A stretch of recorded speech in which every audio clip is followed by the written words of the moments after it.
Welcome to Talk and Talk Talking Show. I am your host, Rizal Palma, and for this vlog recitation, we will be joined by my twin sister, Wine Palma. So, let's start. First, let's talk about Lesson 4. Number 1. Discuss the power of international organizations. According to international relations scholars Michael N. Burnett and Martha Fenimore, there are three powers of international organization. First, IOs have the power of classification. It is because they have the ability to classify objects, invent, and shift their very definition and identity. Second, IOs have the power to fix meanings. Since IO is viewed as a legitimate source of information by the states, organization, as well as individuals, all the meanings they make will have a greater impact to different policies around the world.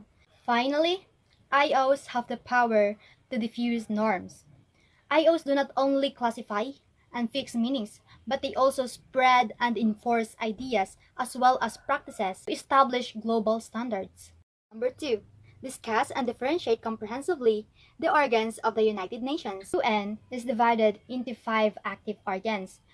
General Assembly, or GA, is the UN's main deliberative policymaking and representative organ. It is responsible for making decisions on international peace and security, as well as admitting new member states. Although GA is the most representative organization in UN, many commentators consider the second organ, which is the Security Council, or SA, to be the most powerful because it has the responsibility to determine threats to peace or acts of aggression and resolve it through peaceful or through forceful means enabled to maintain the peace. Third is Economic and Social Council, or ECOSOC, which is the UN's principal body for coordinating policy review, policy dialogue, and recommendations on social and environmental issues, as well as the implementation of internationally agreed development goals.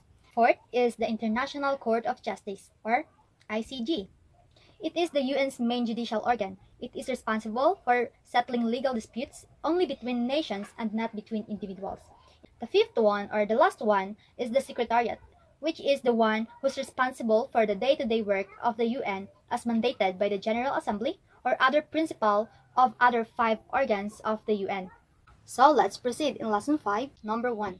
Discuss and differentiate comprehensively the state regionalism and non-state regionalism. There are 2 types of regionalism, the state regionalism and non-state regionalism. State regionalism refers to the coordination among countries, where they create and promote formal project, policy, scheme, enabled to respond economically and politically to the globalization in various ways. Non-state regionalism, on the other hand, refers to the individual or organization that is not belong or an ally of particular country or state, but they have powerful economic, political, or social power that can be able to influence a national or sometimes international level. Simply speaking, state regionalism is a coordination of countries, while on the other hand, non-state regionalism refers to individual or tiny association that is not belong to a country or state. Second, discuss individually and comprehensively the following: the NATO,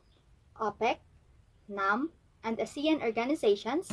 NATO, or North Atlantic Treaty Organization, is widely known as defense group. During Cold War, Europe was threatened by Soviet Union. That is when several Western European countries plus the United States agreed to protect Europe, and that is when NATO was formed. Organization of the Petroleum Exporting Countries, or OPEC.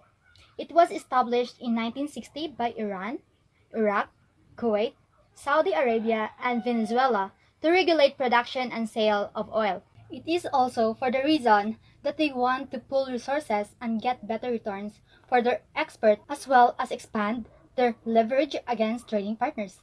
Non-aligned movement, or NAM. It was created or established in 1961 by the presidents of Egypt, Ghana, India, Indonesia, and Yugoslavia to pursue world peace and international cooperation, human rights, national sovereignty, and more to promote world peace. Association of Southeast Asian Nations. Because of the economic crisis, countries come together, and that is when ASEAN was established with the aim to promote political and economic cooperation and regional stability. That's it for today. I hope you have learned a lot from this video.